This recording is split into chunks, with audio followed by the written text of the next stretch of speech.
Vous écoutez la leçon biblique de l'Église de la Science chrétienne indépendante de Plainfield, située à Plainfield, New Jersey, États-Unis d'Amérique. Leçon du dimanche 6 octobre 2024.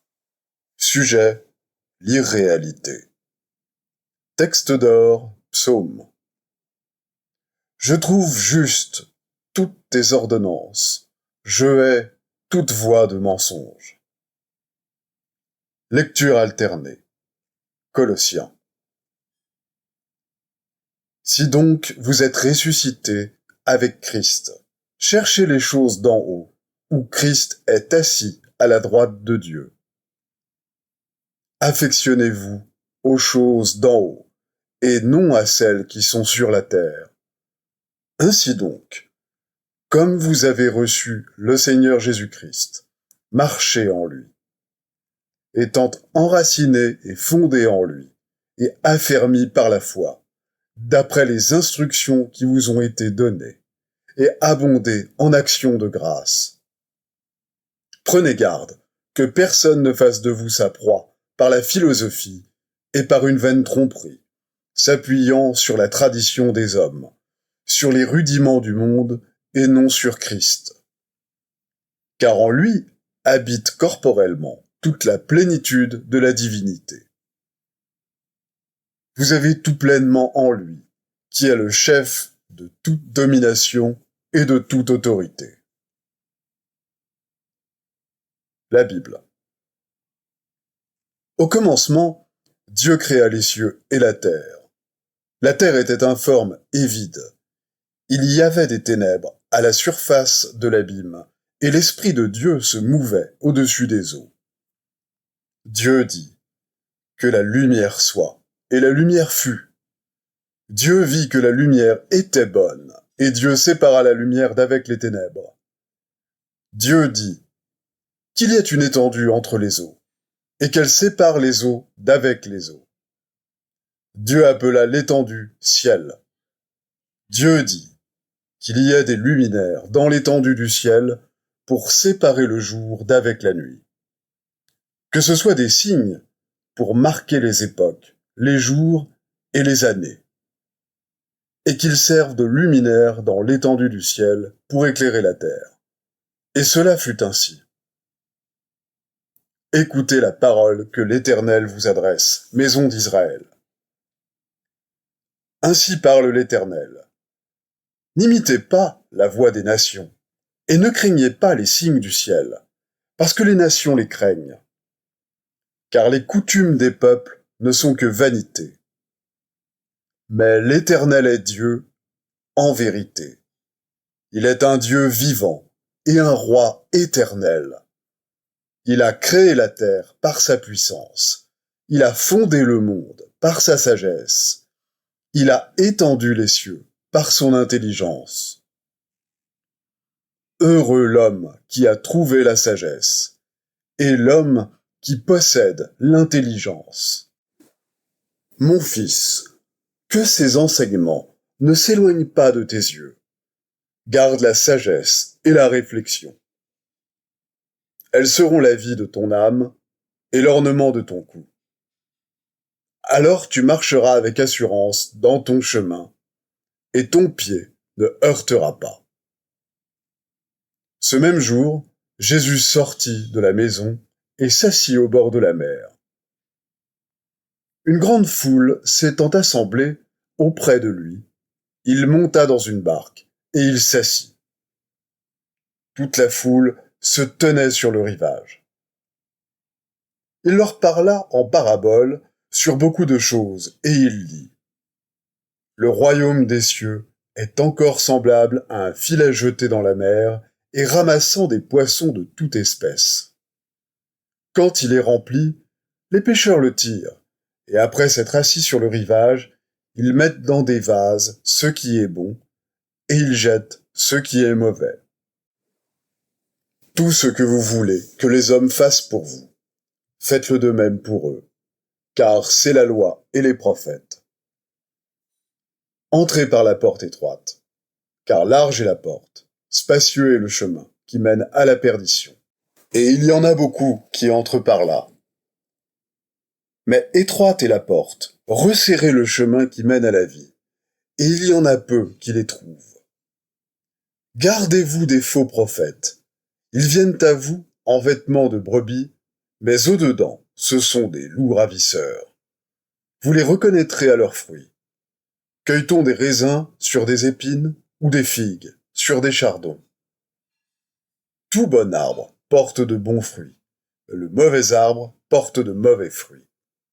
Un bon arbre ne peut porter de mauvais fruits, ni un mauvais arbre porter de bons fruits. Tout arbre qui ne porte pas de bons fruits est coupé et jeté au feu. C'est donc à leurs fruits que vous les reconnaîtrez. Alors les pharisiens allèrent se consulter sur les moyens de surprendre Jésus par ses propres paroles. Ils envoyèrent auprès de lui leurs disciples avec les Hérodiens, qui dirent « Maître, nous savons que tu es vrai, et que tu enseignes la voie de Dieu selon la vérité, sans t'inquiéter de personne, car tu ne regardes pas à l'apparence des hommes. Dis-nous donc ce qu'il t'en semble. Est-il permis ou non de payer le tribut à César ?»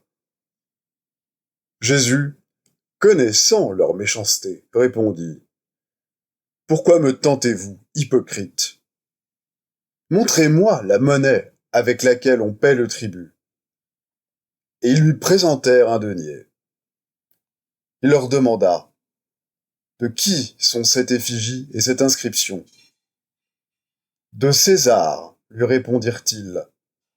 Alors il leur dit « Rendez donc à César ce qui est à César, et à Dieu ce qui est à Dieu. » Étonnés de ce qu'ils entendaient, ils le quittèrent et s'en allèrent. Bien-aimés, n'ajoutez pas foi à tout esprit, mais éprouvez les esprits pour savoir s'ils sont de Dieu, car plusieurs faux prophètes sont venus dans le monde. Reconnaissez à ceci l'Esprit de Dieu. Tout esprit qui confesse Jésus-Christ venu en chair est de Dieu. Et tout esprit qui ne confesse pas Jésus n'est pas de Dieu. C'est celui de l'Antéchrist, dont vous avez appris la venue, et qui maintenant est déjà dans le monde. Vous, petits enfants, vous êtes de Dieu, et vous les avez vaincus, parce que celui qui est en vous est plus grand que celui qui est dans le monde. Eux, ils sont du monde. C'est pourquoi ils parlent d'après le monde, et le monde les écoute. Nous sommes de Dieu. Celui qui connaît Dieu nous écoute. Celui qui n'est pas de Dieu ne nous écoute pas. C'est par là que nous connaissons l'esprit de la vérité et l'esprit de l'erreur. Envoie ta lumière et ta fidélité, qu'elle me guide, qu'elle me conduise à ta montagne sainte et à tes demeures. Je vais maintenant lire les passages corrélatifs tirés du livre d'études de la science chrétienne, Science et santé, avec la clé des Écritures de Mary Baker Eddy. La vérité et l'amour éclairent la compréhension, et c'est dans leur lumière que nous voyons la lumière. Et cette illumination est réfléchie spirituellement par tous ceux qui marchent dans la lumière et se détournent d'un faux sens matériel. La science du christianisme, vent en main, vient pour séparer la balle du blé. La science déclarera ce que Dieu est réellement, et le christianisme démontrera cette déclaration et son principe divin, améliorant le genre humain physiquement, moralement et spirituellement. Vent, ce qui sépare la fable du fait, ce qui donne de l'action à la pensée. Firmament, étendu, compréhension spirituelle. La ligne de démarcation scientifique entre la vérité et l'erreur, entre l'esprit et la prétendue matière. Parce que la vérité est infinie, on devrait reconnaître que l'erreur n'est rien. Parce que la vérité est omnipotente en bonté, l'erreur, le contraire de la vérité, n'a aucune puissance. Le mal n'est que le contrepoids du néant. Le plus grand mal n'est qu'un opposé hypothétique du plus haut bien. La confiance qu'inspire la science repose sur le fait que la vérité est réelle et l'erreur irréelle. L'erreur est une lâche devant la vérité. La science divine soutient qu'avec le temps, tout cela sera prouvé. Les mortels perçoivent, mieux que jamais auparavant, la vérité et l'erreur, et la vérité apparaîtra encore plus clairement à mesure que l'erreur se détruira. La destruction des prétentions de l'entendement mortel au moyen de la science, grâce à laquelle l'homme peut échapper au péché et à la mortalité, bénit toute la famille humaine. Toutefois, comme au commencement, cette libération ne se manifeste pas scientifiquement dans une connaissance et du bien et du mal, car ce dernier est irréel. D'autre part, la science de l'entendement est absolument distincte de toute connaissance non pertinente qui s'arrête à mi-chemin, parce que la science de l'entendement émane de Dieu et démontre le principe divin, n'accomplissant que les desseins du bien. Le summum du bien est le Dieu infini et son idée, le tout en tout.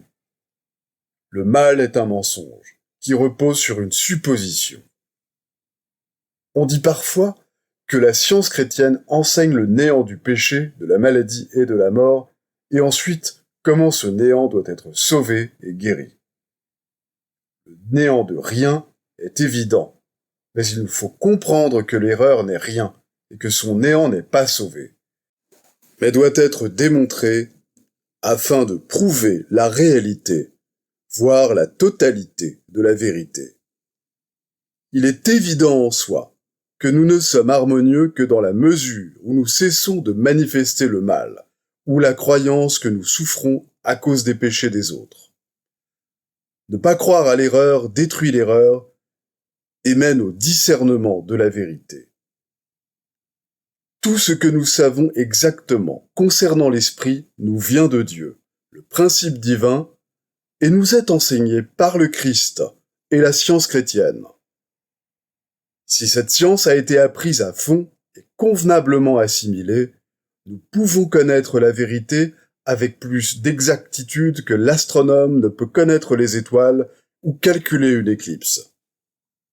Cette lecture par l'entendement est l'opposé de l'occultisme. Elle est l'illumination de la compréhension spirituelle qui démontre les capacités de l'âme, non du sens matériel. Ce sens âme vient à l'entendement humain lorsque celui-ci cède à l'entendement divin. De telles intuitions révèlent tout ce qui constitue et perpétue l'harmonie, nous mettant à même de faire le bien, mais non le mal. Vous atteindrez à la parfaite science de la guérison lorsque vous saurez lire de cette manière dans l'entendement humain et discerner l'erreur que vous voulez détruire. Nous soutenons la vérité, non en acceptant un mensonge, mais en le rejetant. Jésus dit du mal personnifié qu'il était menteur et le père du mensonge. La vérité ne crée ni mensonge, ni faculté de mentir, ni menteur. Si le genre humain renonçait à la croyance que Dieu crée la maladie, le péché et la mort, ou qu'il rend l'homme susceptible de souffrir à cause de cette triade malveillante, les fondements de l'erreur seraient sapés et la destruction de l'erreur certaine. Cher lecteur, quelle image mentale ou pensée extériorisée accepterez-vous comme réelle? La matérielle ou la spirituelle? Vous ne pouvez avoir les deux. Vous manifestez votre propre idéal. Cet idéal est soit temporel, soit éternel. C'est l'esprit ou la matière qui vous sert de modèle. Si vous cherchez à avoir deux modèles, pratiquement, vous n'en aurez aucun. Comme le pendule d'une horloge, vous serez jeté de droite à gauche, frappant les parois de la matière, oscillant entre le réel et l'irréel. L'individualité spirituelle de l'homme ne se trompe jamais. Elle est la ressemblance du Créateur de l'homme. La matière ne peut établir de lien entre les mortels et la véritable origine et les faits réels de l'être, où tout doit aboutir. Ce n'est qu'en reconnaissant la suprématie de l'esprit, qui annule les prétentions de la matière, que les mortels peuvent dépouiller la mortalité et trouver le lien spirituel indissoluble qui établit l'homme pour toujours dans la ressemblance divine, inséparable de son Créateur. L'esprit donne la compréhension qui élève la conscience et conduit dans toute la vérité. Le psalmiste dit « Plus que la voix des grandes, des puissantes eaux, des flots impétueux de la mer, l'Éternel est puissant dans les lieux célestes. » Le sens spirituel est le discernement du bien spirituel. La compréhension est la ligne de démarcation entre le réel et l'irréel. La compréhension spirituelle révèle l'entendement, vie, vérité et amour, et démontre le sens divin, donnant la preuve spirituelle de l'univers en science chrétienne. Cette compréhension n'est pas intellectuelle. Elle n'est pas le résultat de connaissances érudites. Elle est la réalité de toute chose mise en lumière. Les idées de Dieu reflètent l'immortel, l'infaillible et l'infini. Le mortel, le faillible et le fini sont des croyances humaines qui s'assignent une tâche qu'il leur est impossible d'accomplir, celle de distinguer entre le faux et le vrai. Des objets totalement différents de l'original ne reflètent pas cet original. Par conséquent, la matière, n'étant pas le reflet de l'esprit, n'a pas d'entité réelle. La compréhension est une qualité de Dieu, qualité qui sépare la science chrétienne de la supposition et rend la vérité définitive. Les devoirs quotidiens de Mary Baker Eddy. Prière quotidienne. Il sera du devoir de tout membre de cette Église de prier chaque jour. Que ton règne vienne, que le règne de la vérité, de la vie et de l'amour divin soit établi en moi et élimine de moi tout péché. Puisse ta parole enrichir les affections de toute l'humanité et la gouverner. Règle pour les mobiles et les actes. Ni l'animosité, ni un attachement purement personnel ne doivent déterminer les mobiles ou les actes des membres de l'Église mère. Dans la science, l'amour divin seul gouverne l'homme, et un scientiste chrétien reflète les 12 aménités de l'amour, en réprouvant le péché, et en manifestant un véritable esprit de fraternité, de charité et de pardon. Les membres de cette Église doivent journellement veiller et prier pour être délivrés de tout mal, pour ne pas prophétiser, juger, condamner, conseiller, influencer ou être influencés d'une manière erronée. Vigilance face au devoir. Il sera du devoir de chaque membre de cette Église de se défendre journellement contre la suggestion mentale agressive et de ne pas se laisser entraîner, à oublier ou à négliger son devoir envers Dieu, envers son leader et envers l'humanité. Par ses œuvres, il sera jugé et justifié ou condamné.